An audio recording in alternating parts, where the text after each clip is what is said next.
الحمد لله الذي أنعمنا بنعمة الإيمان والإسلام والصلاة والسلام على أشرف الأنام نبينا وحبيبنا وشفيعنا وقرة أعيننا ومولانا محمد صلى الله عليه وسلم سبحانك لا علم لنا إلا ما علمتنا إنك أنت العليم الحكيم ربي يسر ولا تعسر يا ربي تمم بخير اللهم صل على سيدنا محمد الفاتح لما أغلق والخاتم لما سبق ناصر الحق بالحق والهادي إلى صراطك المستقيم صلى الله عليه وعلى آله وصحبه حق قدره ومقداره العظيم. قال المصنف رحمه الله تعالى ونفعنا به وبعلومه وبعلوم مشايخنا في الدارين آمين.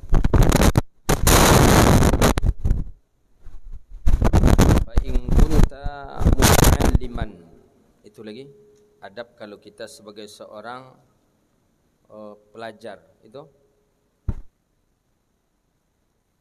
Fa adabul muta'allim ma'al 'alim ay yabda'u bitahiyyati wassalam. Bahwa qala jika engkau sebagai seorang pelajar ma'al 'alim bersama orang alim, ada adab engkau kepada guru engkau, kepada orang alim, orang yang mengajarkan kita akan ilmu. Apa adabnya? Ada 13. Pertama, ayyabda'uhu bittahiyyati wassalam, bahwa memulai ia seseorang dengan penghormatan dan salam. Jadi ketika kita nak datang ke rumah syekh tadi, Assalamualaikum syekh, Assalamualaikum ustaz, saya nanti insyaAllah kalau boleh ada waktu, boleh kami nak berkunjung ke rumah ustaz. Ini penting ini. Talabat ta'zin fid dukhul, minta izin. Yang kedua, wa ayyaqilla baina yadayhil kalam, bahwa mensedikitkan di hadapannya syekh untuk berbicara. Walaupun pembicaraan mubah, sedikitkan berbicara. Banyak diam depan syekh, depan mursyid, depan guru, banyak diam. Jangan banyak cakap. Ini kadang ada orang ni disengaja banyak cakap supaya gurunya tahu kalau ini tu memang agak peceloteh gitu. Ada sebagian orang. Jadi adabnya menurut Imam Ghazali, bagusnya depan guru tu banyak diam. Banyak diam. Biarlah guru saja yang bercakap, kita diam saja. Biarlah syekh saja yang berbicara, kita diam saja. Yang ketiga, alla yatakallam ma lam yas'aluhul ustadhu. Yang ketiga, bahwa dia tidak berbicara sesuatu yang tidak ditanya oleh gurunya. Syekh tak ada bertanya kepada kita, tak usah kita menjawab. Segala sesuatu yang ditanyakan saja yang kita jawab. Tapi kalau tak ditanya, tak usah jawab, diam saja kita. Ini ada kadang teman kita, bukan dia yang ditanya, tapi dia selalu menjawab. Akhirnya Syekh marah. Saya pernah itu depan waktu dengan Syekh Nurdin ini. Saya bukan tanya awak, katanya. Saya bukan tanya antum, katanya. Saya tanya teman yang di samping anda, katanya. Jadi tak boleh kita menjawab kalau kita tidak ditanya. Yang keempat, alla yas'al syai'an ma lam yasta'dhin. Tidak menjawab, tidak bertanya selama tidak diizinkan. Maksudnya bahawa pertama kali hendaklah kita minta izin kepada beliau. Ustaz, syekh, boleh bertanya? Macam tu adab kalau kita berguru gitu. Tuan guru, syekh, ustaz, boleh bertanya? Gitu. Itu yang paling afdal. Sebagaimana para sahabat mengamalkan itu kepada Rasulullah sallallahu alaihi wasallam. Jadi jangan langsung saja, kita belum lagi diizinkan langsung bercakap gitu. Jangan, minta izin terlebih dahulu. Yang kelima, alla yaqul fi ma'aradatil qawlihi li ustaz fulan khilaf ma qulta. Ini sudah kita baca kemarin ini. Sampai mana kita baca kemarin?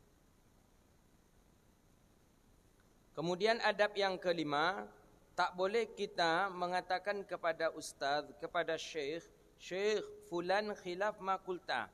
Pendapat engkau berbeda dengan pendapat si anu. Ini tak boleh ini. Kita umpamanya berguru dengan seorang ustaz, umpama syekh. Kita berguru pula dengan syekh ini. Kemudian kata kita kepada syekh ini, syekh, mohon maaf, ucapan pendapat engkau ini tidak sesuai dengan pendapat syekh itu. Seolah-olah kita membandingkan antara dua syekh ini. Itu kurang adab kita dalam menuntut ilmu. Jangan melakukan itu dalam menuntut ilmu. Yang keenam, alla yashiru alaihi ustadz bi khilafi ra'yih ay bi mukhalafi qawli ustadzih. Fayara yadhunnu al-muta'allim annahu a'lamu bis-shawab min ustadzihi. Jangan sampai kita seorang murid memberi isyarah kepada guru bahwa kita berbeda pendapat dengan guru dan kita meyakinkan pendapat kita yang benar. Jangan. Umpamanya masalah sedikit saja, umpama kita contohkan masalah daripada masalah menyentuh Quran dengan tanpa pakai wuduk. Menurut Syekh umpamanya tidak boleh, kalau tidak ada wuduk hukumnya haram. Menurut kita boleh, kita kedepankan dalil-dalilnya. Ini dalil hadis, ini dalil ayat boleh. Jadi kita menguatkan pendapat kita ini. Jadi kata kita, pendapat saya ini pendapat kuat Syekh. Saya berdasarkan hadis, berdasarkan ayat. Kita paksakan keinginan kita kepada Syekh, itu yang tidak dibolehkan dalam tata cara adab dalam belajar. Yang ketujuh, la yas'al jalisi fi majlisihi. Jangan dia bertanya, maksudnya la yusyawir, jangan bermusyawarah dengan teman ketika duduk dengan dia, ketika ustaznya bimukhatabah, ketika ustaznya sedang memberikan kajian. Jadi syekh kita sedang mensyarahkan hadis, syekh sedang mensyarahkan ayat, awak bercakap dulu je kawan, atau bermusyawarah je kawan umpamanya. Jangan. Umpama musyawarah, apa beko ancak awak masak kan. Terserah angkulah kan. Itu tadi tu teh tu lengeknya lain. Iko nasi goreng gini kau tahu mie kan. Entah tengok je lah beko ni. Lai kan dapat waknyonya, tengok hitung orang tu kata.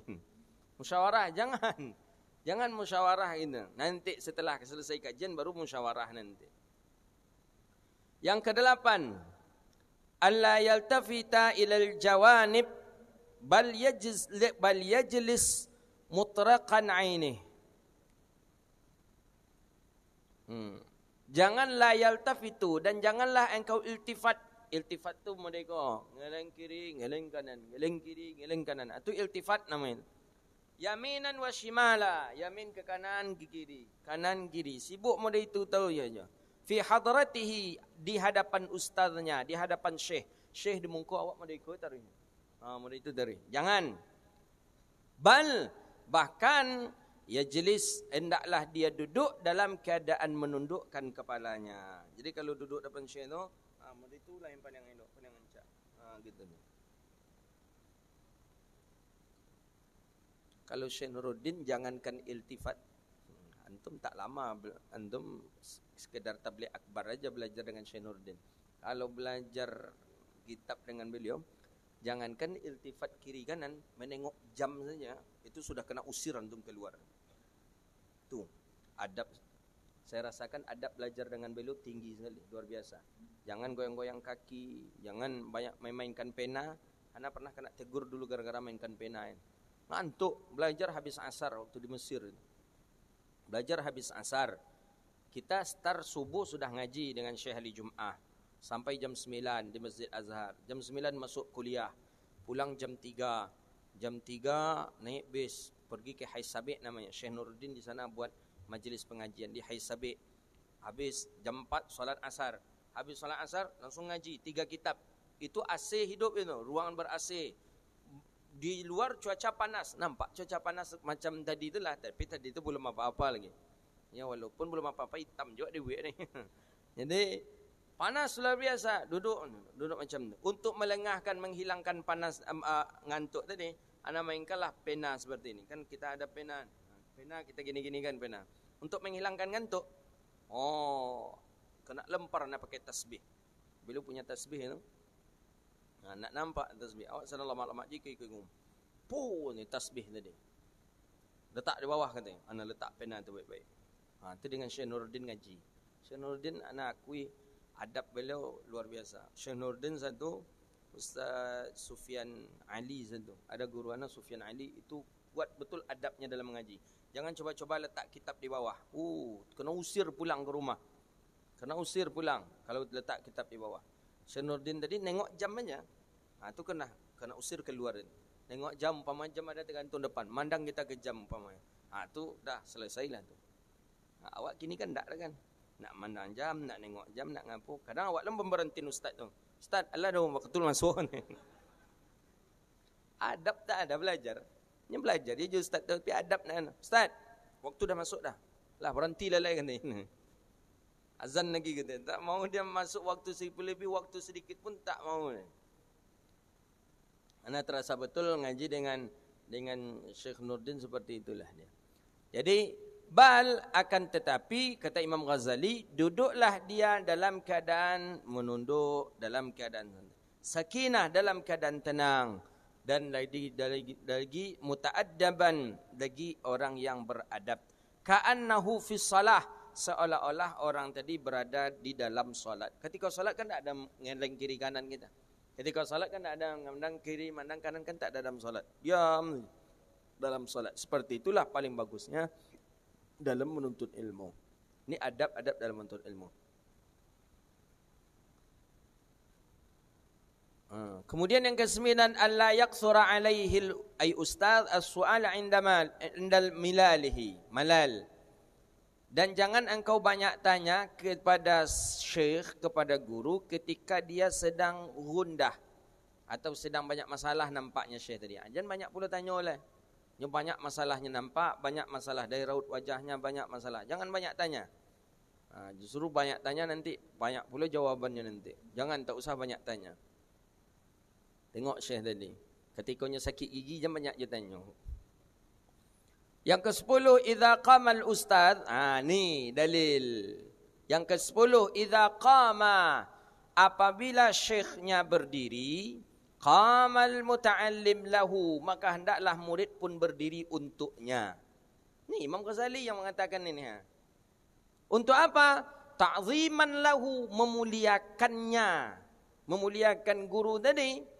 Memuliakan guru bukan berarti memuliakan jasadnya, enggak, tapi memuliakan isi kepala dan isi dadanya. Maka ketika guru datang, ulama datang, kita dianjurkan berdiri. Syekh datang, berdiri kita. Itu dianjurkan begitu. Karena ta'ziman lahu, memuliakannya.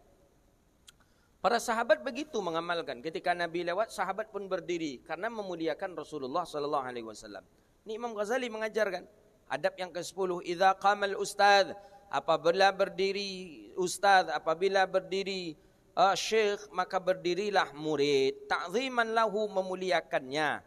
Dan kata Imam Nawawi, wala ya'khudh bi thawbihi idza qama, dan janganlah engkau pegang pakaiannya ketika dia berdiri. Maksudnya jangan dipegang pundaknya. Ini kan ada loh sebagian kawan, sebagian kita ada kadang syekh tadi ikut kita anggap sebagai kawan biasa, pegang bahunya. Kadang ikon bulunya, kadang betul. Hilang wibawa dia di depan murid-muridnya. Jangan. Tak boleh. Apalagi kalau dia seorang ulama besar, banyak pengikutnya, ramai santrinya. Walaupun kawan saya SD dengan kita, itu buruk pandangannya tu. Dulu saya SD dengan kita, tapi kini kalau jadi kiai besar dia, janganlah macam itu. Aku kadang peganglah telinganya ke muka muridnya.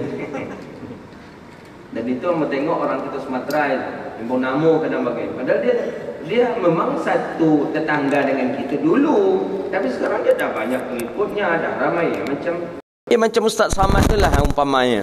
Ada orang yang seapa dengan beliau, teman-teman SD dengan beliau.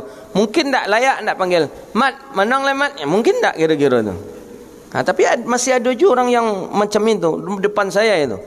Ya, agak janggal lah gitu. Orang jadi panutan masyarakat banyak, masa dipanggil namanya. Setidaknya hargailah dia di depan orang ramai, depan orang banyak gitu. Mertua saya tak pernah panggil nama saya. Saking apa ya? Tak pernah. Seumur-umur tak pernah saya mendengar mertua saya manggil nama saya, tak pernah. Padahal apa? Mertua kita kan orang tua kita. Apa salahnya dia panggil Henry gitu ya? Tak pernah. Tak pernah. Seumur-umur tak pernah saya dengar mertua saya panggil nama saya, tak pernah. Ayah Sianu, Ayah Sianu di rumah. Lahiran Nafil namanya. Abi Nafil di rumah. Jazakallahu Abi Nafil. Kadang ada tamu manggil saya Abi Nafil, itu ada tamu pernah iman juga itu. Walaupun apa salahnya beliau memanggil nama kita juga, tak ada masalahnya, kita anaknya kok. Tapi tempatkan sesuatu itu pada tempatnya.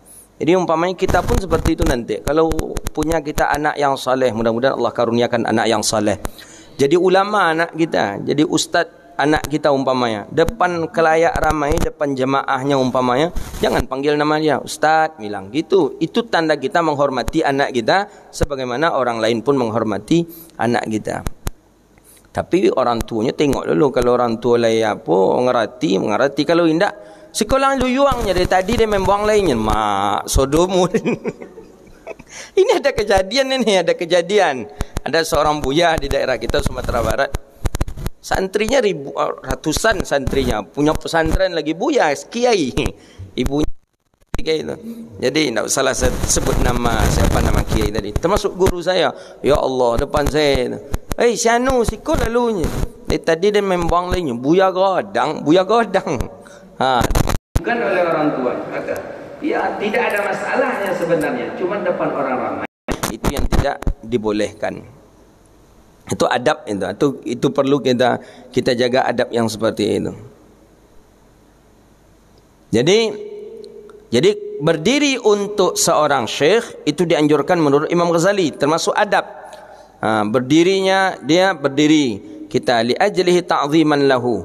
Masih ingat kita dengan kajian kitab Ta'limut Ta'lim, ada seorang ulama besar di negeri itu, kalau tak salah di Irak itu. Di Irak ada seorang ulama besar, Qadil Qudat di Irak. Dia sedang mengajar kepada murid-muridnya. Murid ramai, murid mengaji kepada beliau. Dan ketika mengaji itu, beliau berdiri. Setelah beliau berdiri, duduk. Nak lama duduk, berdiri lagi. Nak lama berdiri, duduk lagi.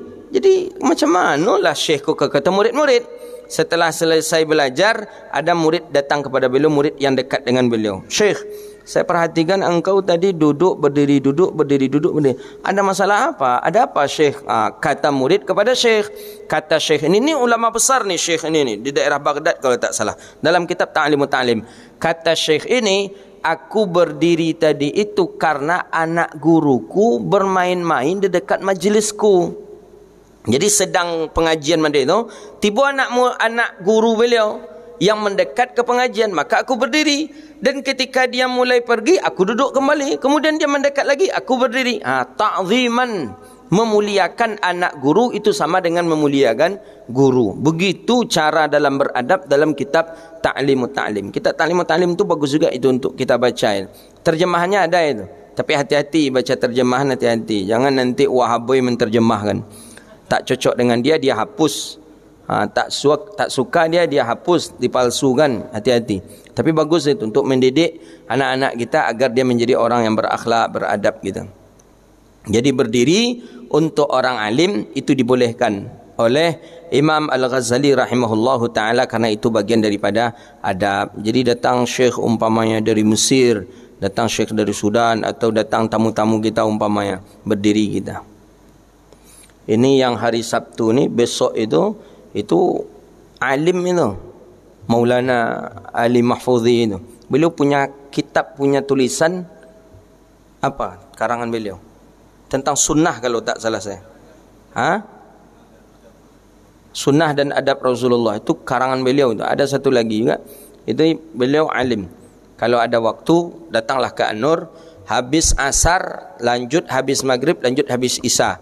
Kalau tak salah saya, beliau ni jadualnya yang isanya. Kemudian ada iktikaf juga. Kemudian subuh dilanjutkan kajian Muwatta itu. Ramai besok itu pengajian majlis kita di An-Nur insyaAllah. Beliau alim itu, rajulun alim. Jamaah tabligh itu bukan orang-orang jahil isinya. Orang-orang alim banyak di dalamnya. Yang hafal Quran, yang hafal ratusan hadis, yang hafal ribuan hadis, banyak di jamaah tabligh itu. Jadi kalau ada orang mengatakan jamaah tabligh itu kelompoknya orang-orang awam, bukan, salah. Enggak seperti itu. Jamaah tabligh di dalamnya ada orang alim, ada orang abid, ahli ibadah juga. Wali banyak dari kalangan mereka juga. Kemudian yang ke-11, alla yattabi'ahu 'inda al-qiyam fi majlis bi kalamihi wa su'alihi. Dan jangan mengikuti. Ini memang adab ni yang sering kita langgar ini. Kami di Masyaikh di Mesir, di Sudan pun sering kami langgar ini. Adab yang ke-11 ini. La yattabi'ahu, tidak mengikuti syekh sambil berdiri, berjalan dengan berbicara dan bertanya. Awak umumnya bertanya ke syekh tadi, sukunya ketikanya sambil berjalan ke otonya. Padahal itu tidak elok menurut Imam Ghazali. Kurang adab kita. Kami di Mesir, di Sudan seperti itu juga kami praktekkan. Syekh berdiri, beliau pergi ke mobil beliau, itu apa namanya itu, diikuti oleh ramai murid. Bertanya tu murid tadi sambil bertanya. Itu tak bagus. Saya masih ingat ada orang Mesir bertanya ke Syekh Jum'ah. Jadi ketika itu ngaji Mughni Muhtaj. Dalam mazhab kita Syafi'i, kan zakat fitrah tak boleh pakai uang. Tak boleh, tak sah. Dalam mazhab Syafi'i, zakat fitrah tak boleh pakai uang. Zakat fitrah mesti harus pakai qut. Qut itu makanan pokok negeri itu. Ngaji ketika itu kitab Mughni Muhtaj. Anda masih ingat ketika itu? Mughni Muhtaj Imam Khatib Syirbini dengan Syarih Jum'ah. Kata Syarih Jum'ah, pas pula bab zakat ketika itu. Tidak boleh dan tidak sah bagi seseorang mengeluarkan zakat dengan memakai qimat. Qimat ni uang seharga dengan zakat dengan qut makanan pokok. Tapi yang dikeluarkan uang, tak boleh. Syekh Ali Jum'ah ini beliau mufti di Darul Ifta. Beliau mengeluarkan fatwa boleh bagi orang mengeluarkan zakat fitrah memakai uang. Jadi bingung. Dan itu di radio disebarkan. Di radio Syekh ini bilang zakat fitrah boleh pakai uang. Tiba di pengajian langsung dengan beliau, tidak sah. Anda masih ingat itu orang Mesir bertanya ke beliau. Mufti Syekh Jum'ah, mufti Masya Allah, hafizahullah. Syekh, kata orang Mesir tadi sambil berjalan itu, Syekh, saya ni tak faham tengok engkau ni. Kaget kami. Ada apa? Kata orang-orang. Kata Syekh, ada apa?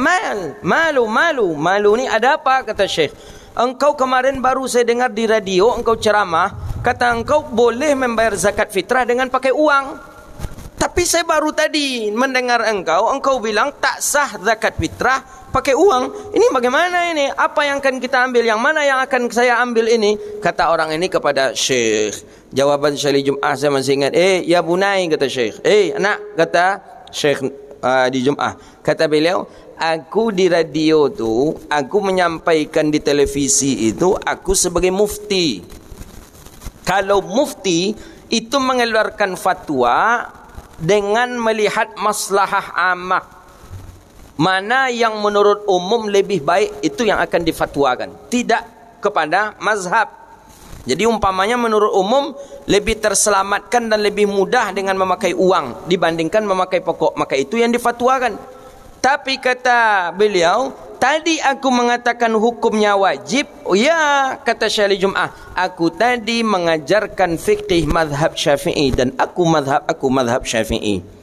Jadi yang mana yang aku pakai, Syekh? Kata Syekh, kalau engkau di luar majlis aku, pakai fatwa aku Darul Ifta. Kalau engkau duduk di majlis aku, pakailah fatwa pakailah kalam daripada kalam Imam Syafi'i. Itu dia. Maka fatwa tadi berubah keadaan, bisa berubah dia fatwa. Berubah zaman, berubah keadaan, bisa berubah fatwa. Jadi biasa saja itu. Dulu BPJS itu haram, kini boleh, biasa saja itu. Memang kadang berubah itu fatwa itu. Cuma bagi kawan yang tak faham, ada sabit pula dia bagi gini tak. Memang kadang bisa berubah.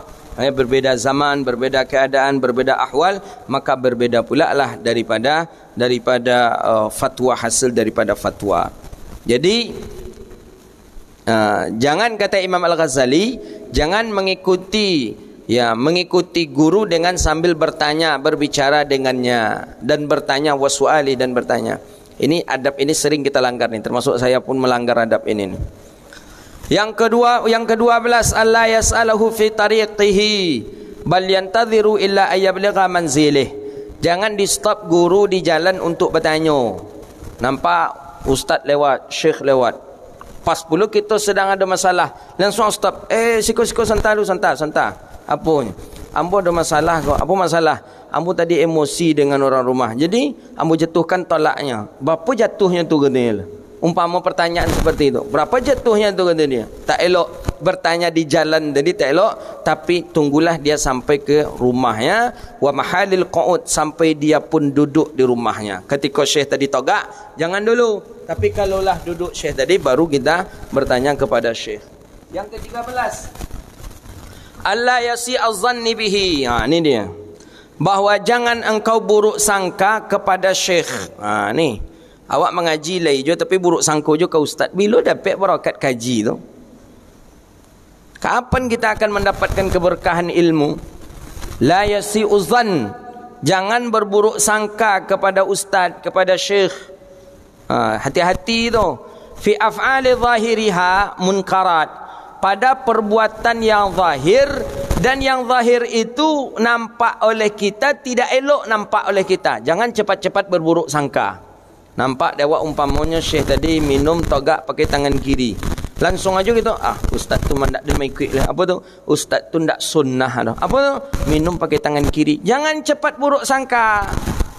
Tabayun dulu. Bisa jadi ustaz tadi tangan kanannya sakit, atau tangan kanannya kram, atau tangan kanan. Harus kita tabayun dulu. Jangan cepat-cepat buruk sangka. Itu adab-adab dalam mengaji itu.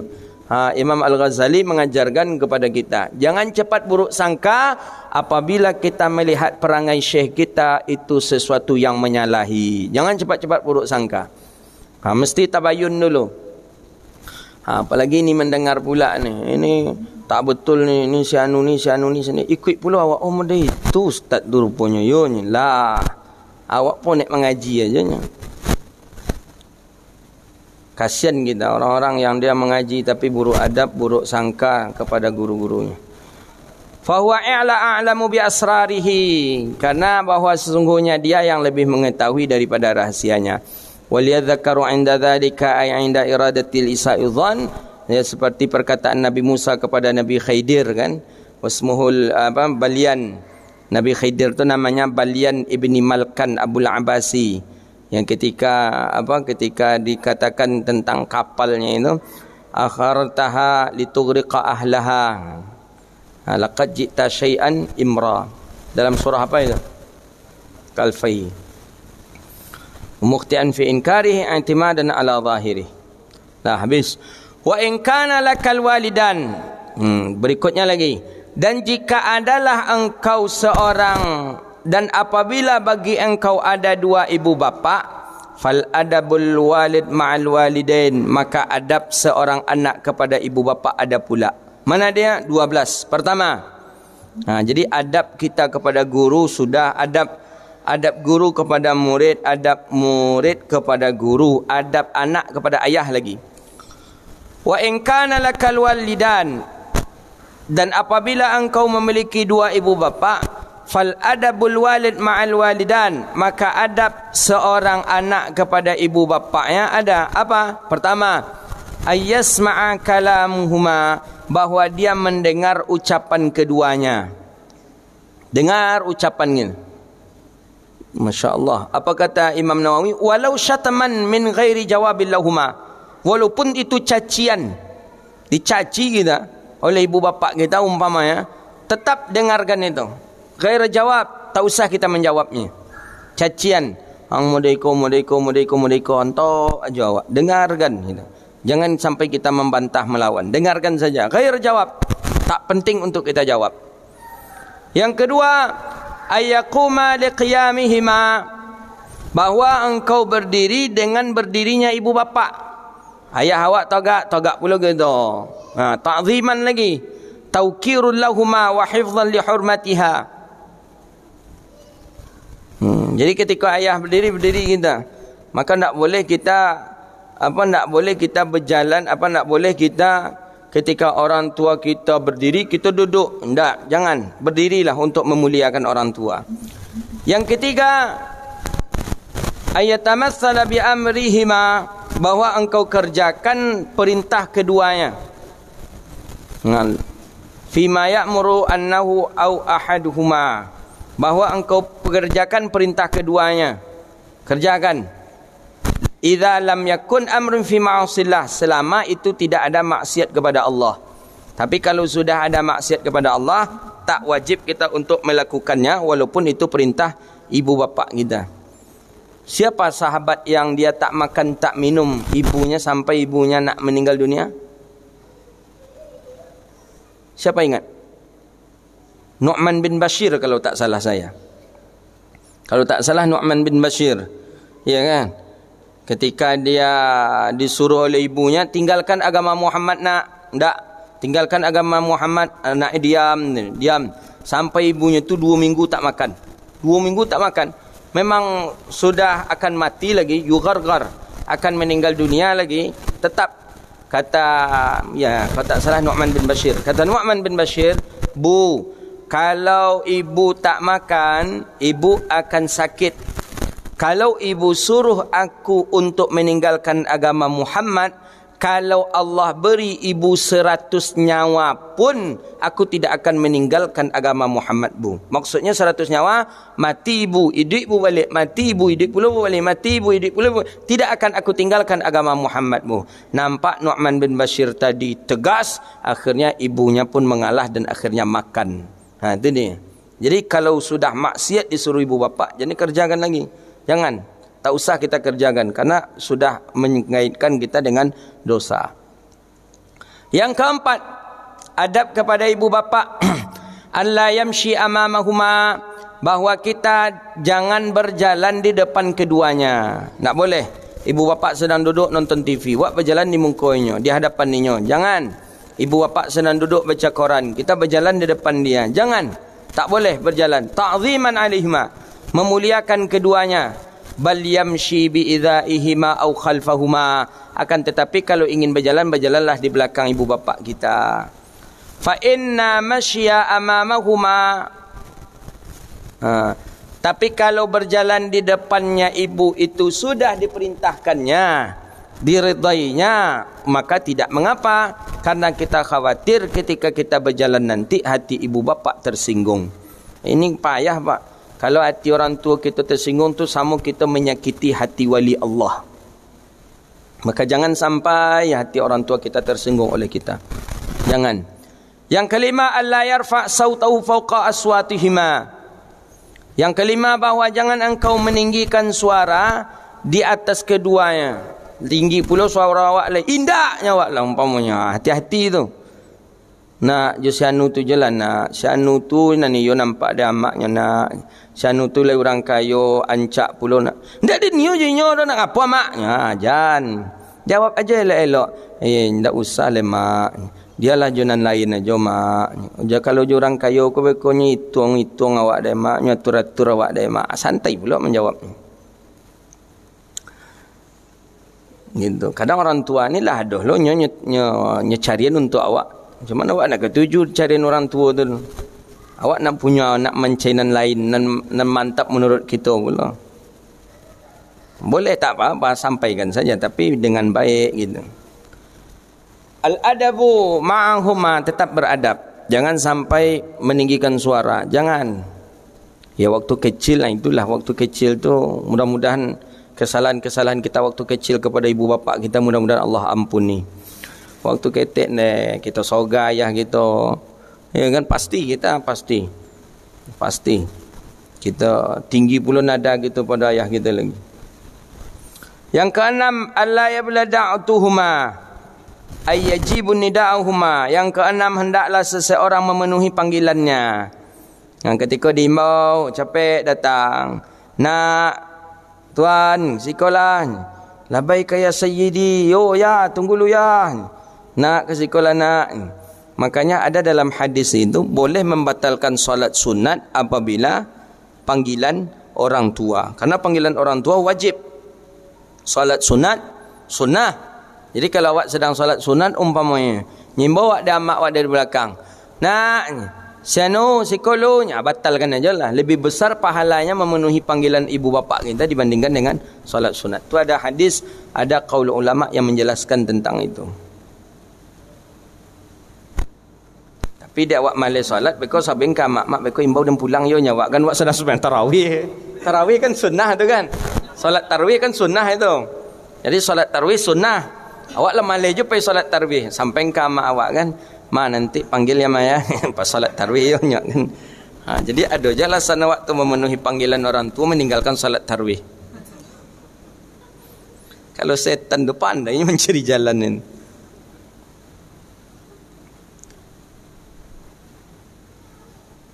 Yang ketujuh, ayyahrisa ayyuhafidha ala talab mardatihima bil ahwali wal aqwal. Yang ketujuh, hendaklah dia selalu berusaha untuk mencari ridha ibu bapaknya.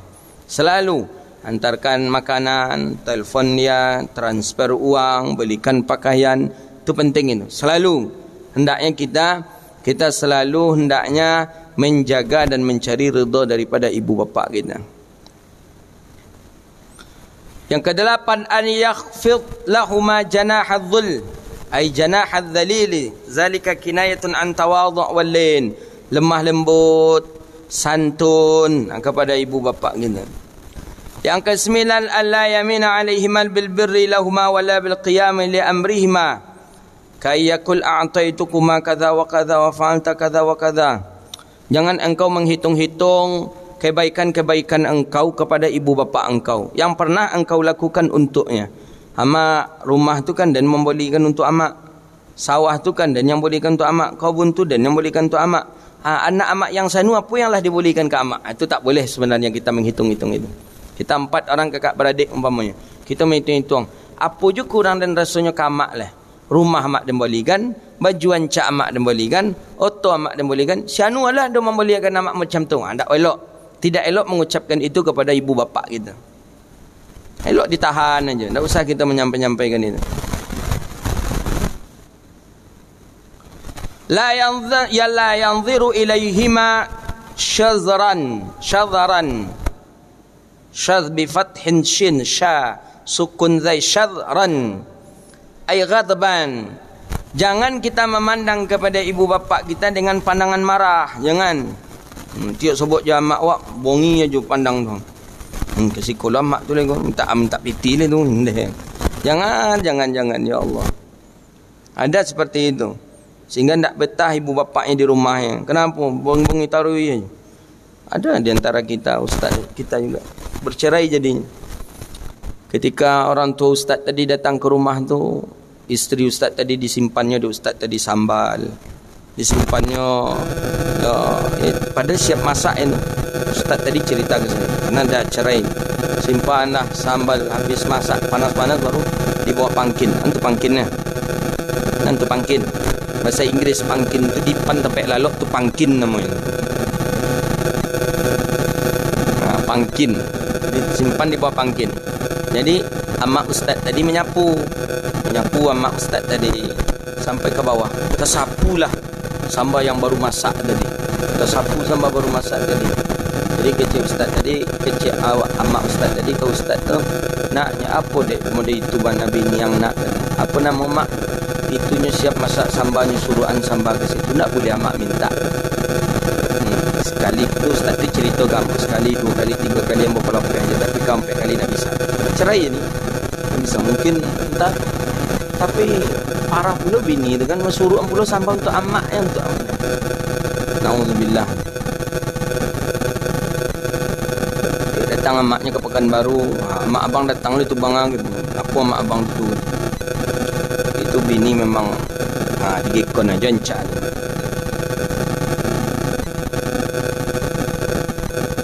La yaghtab. Kemudian yang ke-10, alla yanzira ilaihima, alla yanzira ilaihima, dan jangan memandangnya dengan pandangan marah.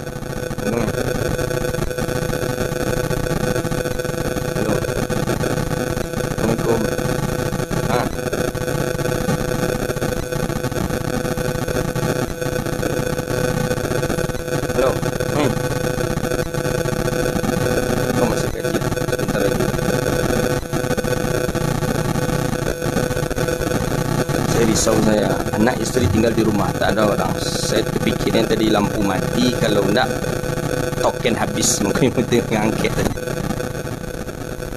Anak kecil-kecil. Kemudian la yarfa sautu, dan tidak mengangkat suara. Kemudian tidak memandang dengan pandangan marah. Jangan pandangan sinis, jangan, tak boleh. Pandanganlah dengan pandangan kasih sayang kepada ibu bapa kita. Pandangan dengan pandangan yang elok. Ya Allah. Kemudian jangan berwajah masam kepadanya. Wajah jangan sampai masam. Tengok ayah mak awak, tengok ayah masam. Nauzubillah. Mudah-mudahan Allah jaga adab kita kepada ibu bapa kita. Amin. Yang meninggal ibu bapaknya Allah ampuni, yang masih hidup Allah ampuni, yang meninggal Allah lapangkan kuburnya, dan Allah kumpulkan orang tua kita dengan orang-orang yang salih-salihin. Amin. Yang ke-12, alla yusafir illa bi'idnihima. Ini dia. Mazhab Hanafi wajib minta izin kepada ibu bapa. Ya, dalam mazhab Syafi'i juga wajib, tapi musafir jauh. Jadi katanya di sini, kata Imam Ghazali, adab kepada orang tua lagi, alla yusafir, bahawa jangan ia melakukan musafir illa bi'idnihima, kecuali dengan izin ibu bapaknya. Apa umpamanya dalam mazhab Syafi'i itu cuman safar haji dengan safar jihad. Umpama kita nak pergi jihad, itu mesti izin ibu bapa. Atau musafir berangkat haji, itu mesti harus izin ibu bapa. Dalam mazhab Syafi'i pun diwajibkan, dalam mazhab Hanafi pun gitu. Kalau ibu bapa tidak mengizinkan, maka kita tak boleh berangkat haji. Kita paksakan juga berangkat haji. Haji tadi itu dinilai haji maksiat, bukan haji taat. Jadi ada teka-teki, saya ingat dari Syekh, apa perjalanan haji tapi dia maksiat katanya. Inilah dia. Perjalanan orang yang berangkat haji yang tidak diizinkan ibu bapa. Pada perjalanan haji pasti perjalanan taat, tak mungkin maksiat. Tapi bisa perjalanan itu berubah ke maksiat karena tidak diizinkan oleh ibu bapa. Minta izin, tetap minta izin. Kalau musafir jauh, izin. Haji, jihad, itu dalam mazhab Syafi'i. Tapi biasakan minta izin ke ibu bapa kalau safir jauh. Ya, umpamanya ke Jakarta, antum kemana, telefon orang tua antum. Bu, ya, mak, apa, saya nak berangkat ini ke luar kota, mohon izinkan ya. Ya nak, hati-hati dah, berangkat, bismillah. Bagus ini. Ziarah seperti Imam Nawawi Al-Bantani mengatakan, musafir jihad, musafir berangkat haji, musafir ziarah ke makam Nabi ke Madinah, ziarah kepada makam-makam aulia. Ini kita akan ziarah makam-makam wali. Itu mesti minta izin ibu bapa lebih elok. Kalau tidak diizinkan, yahrum, maka haram bagi seseorang untuk musafir idza lam ya'zan, apabila tidak diizinkan oleh ibu bapaknya.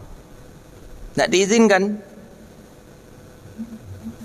Kalau tidak ada ibu bapa, bagaimana? Ke siapa kita minta izin? Maka kepada orang yang lebih akrab kepada kita. Mana yang lebih dokek kepada awak? Kayaknya lah minta izin. Kalau ibu bapa tak ada.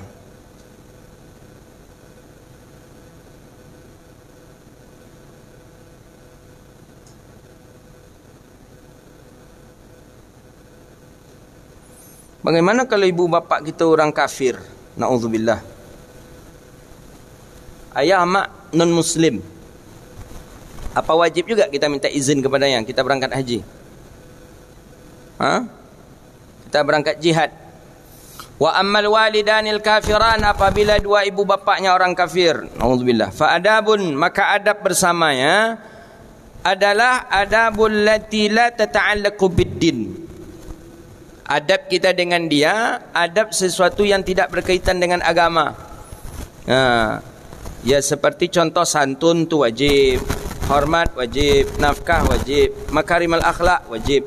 Tapi kalau minta izin untuk haji, untuk umrah, untuk ziarah makam Nabi, untuk jihad, tidak perlu minta izin kepada ibu bapa kita.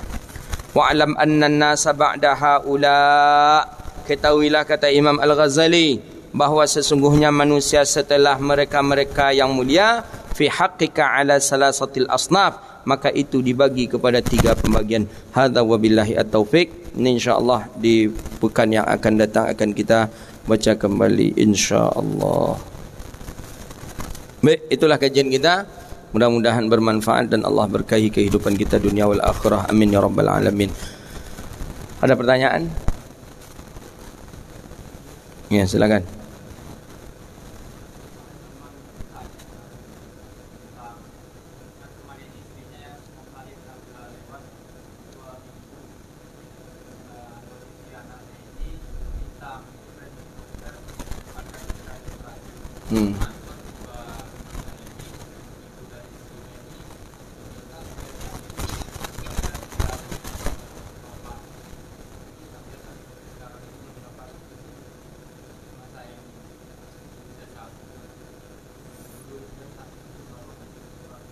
Nah, kalau itu tuh berkaitan dengan medis itu.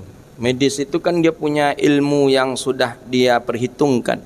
Atau menurut medis memang harus disesar, ya kita ikuti medis saja.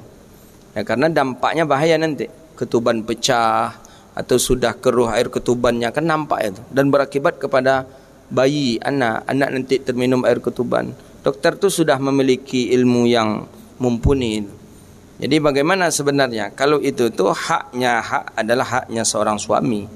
Jadi tidak mesti harus izin tak izin, ya kita minta redha saja, begitu dia. Kalau dengan ibu bapa dengan situasi kasus-kasus seperti itu, ibu bapa tak redha, kita minta, ibu bapa tak izin, kita minta keredaan saja.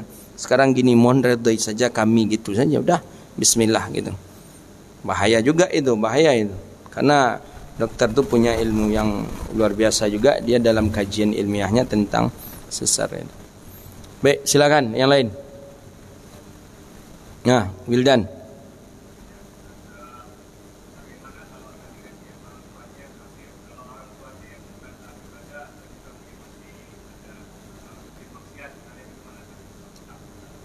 Ya, Muslim dia kan, Muslim berlakulah hak tadi itu berlaku. Dia kalau kepada kafir saja ibu bapaknya baru tak berlaku hak tadi. Tapi kalau dia Muslim berlaku, walaupun ayahnya orang ahli maksiat, minum khamar ayahnya, kemudian judi ayahnya. Jadi bagaimana dengan kita? Wajib minta izin, tetap wajib minta izin, tetap wajib patuh beradab kepada ibu bapa kita walaupun dia daripada ahli maksiat, begitu dia. Silakan.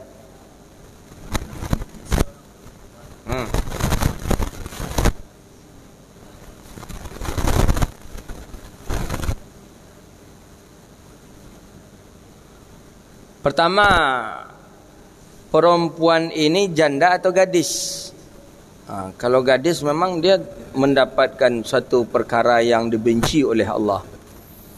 Ya, salah satu daripada perkara yang dilarang oleh Allah itu adalah seseorang menikah dengan orang lain walinya, padahal walinya ada. Jadi bagaimana? Taubat dia kepada Allah. Suruh dia taubat kepada Allah dengan taubatan nasuha, kemudian jumpai ibu bapaknya, minta maaf kepada ibu bapaknya, selesai masalah.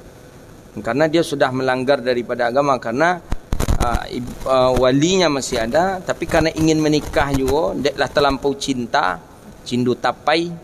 Jadi akhirnya ya pergilah ke kampung orang untuk menikah.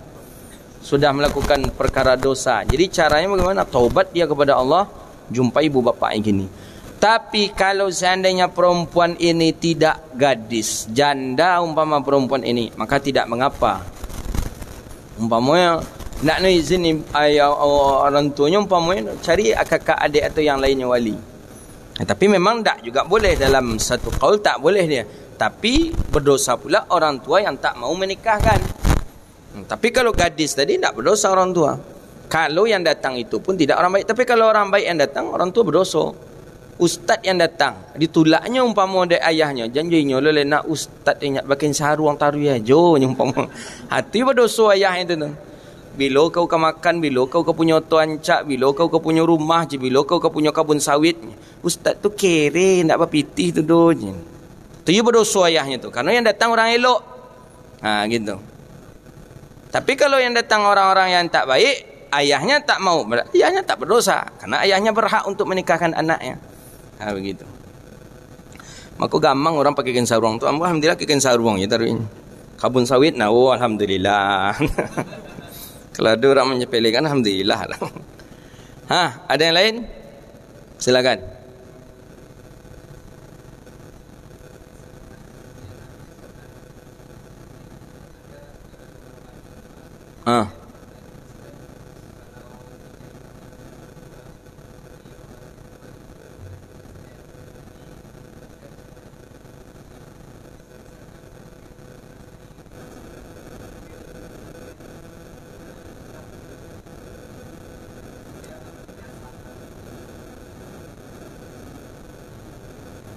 Salat sunat kan? Salat sunat banyak khilafiah ulama. Kesemuanya pendapat ente sebutkan tadi itu ada semuanya. Ada yang mengatakan lanjutkan saja salat, tak boleh lagi memenuhi panggilan orang tua karena sudah takbiratul ihram. Ada yang mengatakan dianjurkan membatalkan salat. Ada yang mengatakan tetap lanjutkan salat tapi isyarah saja. Banyak kaul ulama yang sudah ente sebut tadi itu tu khilafiah ulama semuanya. dalam masalah solat sunat, tapi kalau solat wajib tak boleh dibatalkan. Khilafiyah ulama tata cara. Silakan. Assalamualaikum warahmatullahi wabarakatuh.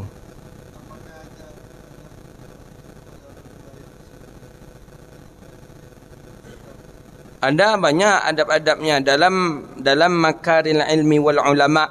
Ada beberapa adab-adab yang mesti kita lakukan kepada orang tua yang sudah meninggal dunia. Ya, di antaranya mendatangi ziarahi kuburnya, menghadiahkan pahala bacaan Al-Quran dan doa kepadanya. Kemudian banyak dalam makanil ilmi wal ulama. Kemudian melanjutkan tabarruat, berbuatan baik ibu bapa, menjaga hewan peliharaan ibu bapa. Tak boleh awak jual lah. Ayah awak punya kucing umpamanya, punya kambing umpamanya. Kambing tu ada kambing yang paling disayanginya. Tu mesti harus awak sayang ibu lo. Tu adabnya, tak boleh awak jual. Adab. Kemudian tetap melanjutkan silaturahim yang pernah dijalinnya. Siapa ayah awak dokek dulu, di mana ayah awak duduk setiap pagi. Duduklah awak situ setiap pagi kalau tolak dah awak. Tu adab-adab, banyak adab-adab yang mesti kita lakukan. Tapi pada intinya adab tu adalah adab yang baik. Yang kita lakukan adalah adab-adab yang selama orang tua kita sudah meninggal dunia, kita pun selalu mengirimkan doa. Setelah salat, bacakan, ya Allah, aku niatkan Al-Fatihah ni untuk ibu bapa aku, ya Allah. Baca Al-Fatihah. Itu sampai itu. Setiap antum nak baca Quran, niat lagi. Antum baca Yasin, niat lagi. Ya Allah, aku sampaikan, aku hadiahkan pahala baca Yasinku ini untuk ibu bapakku. Sampai, dijamin sampai itu pahalanya. Luar biasa. Sehingga dalam makanil ilmi wal ulama itu, iri orang-orang yang ada di kubur itu kepada ibu atau ibu bapa kita. Dia sianu tu acuk dapat buah, sianu tu acuk tibu makanan, sianu tu kami ndak ada doh. Sampai dialognya tu sampai seperti itu dalam kitab Makanil Ilmi wal Ulama. Dia apa banyak orang tua kita ada buah-buahan di tampeknya. Kenapa ada makanan? Karena dia selalu dapat kiriman doa daripada kita. Gitu dia. Mudah-mudahan Allah lapangkan kubur ibu bapa kita. Allah kumpulkan dengan orang-orang saleh dan salihin. Amin ya rabbal alamin. Baik. Ada lagi? Assalamualaikum warahmatullahi wabarakatuh.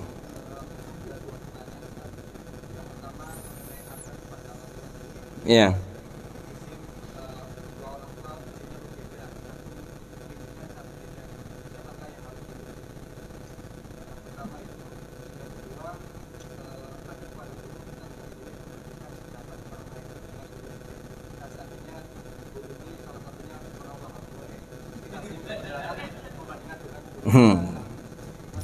Itu salah kita berguru ke Wahaboy berarti. Jangan berguru ke Wahaboy. Wahaboy jangan dibandingkan dengan kita. Jangan.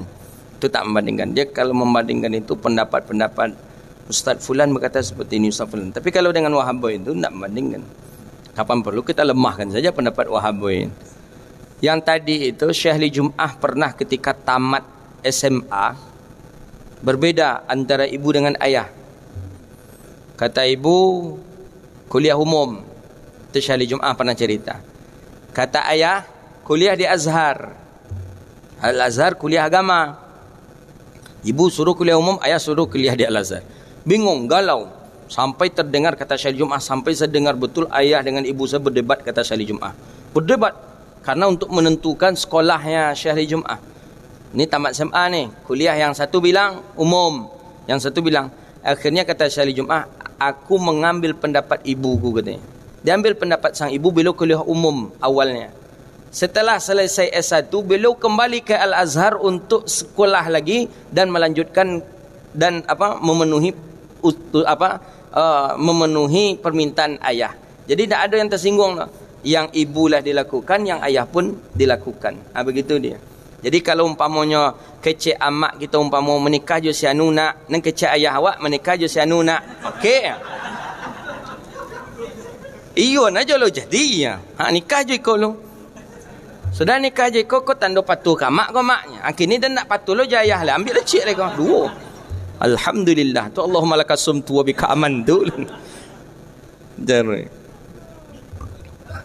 Jadi jangan ndak ada pilih amak. Ndak ayah nak laku dah. Jangan ambil kedua-duanya. Jadi kau cik, dua cik. Masya Allah. Subhanakallahumma wa bihamdika asyhadu an la ilaha illa anta astaghfiruka wa atubu ilaik. Rabbana atina fid dunya hasanah wa fil akhirati hasanah wa qina adzabannar. Allahumma faqihna fid din wa 'allimna at-ta'wil wahdina ila siratikal mustaqim. Rabbana hab lana min ladunka rahmatan wa hayyi' lana min amrina rasyada. Rabbana atina fid dunya hasanah wa fil akhirati hasanah wa qina adzabannar. Wa sallallahu ala nabiyyina Muhammadin wa ala alihi washabihi ajmain. Alhamdulillahi rabbil alamin. Sallallahu rabbuna ala nuril mubin Ahmad al-Mustafa mursalin. Sallallahu rabbuna ala nuril mubin Ahmad al-Mustafa sayyidil mursalin. Sallallahu rabbuna ala nuril mubin Ahmad al-Mustafa sayyidil mursalin wa ala alihi wa sahbihi ajma'in wa ala alihi wa sahbihi ajma'in. Alhamdulillah. Assalamualaikum warahmatullahi wabarakatuh. Silahkan bagikan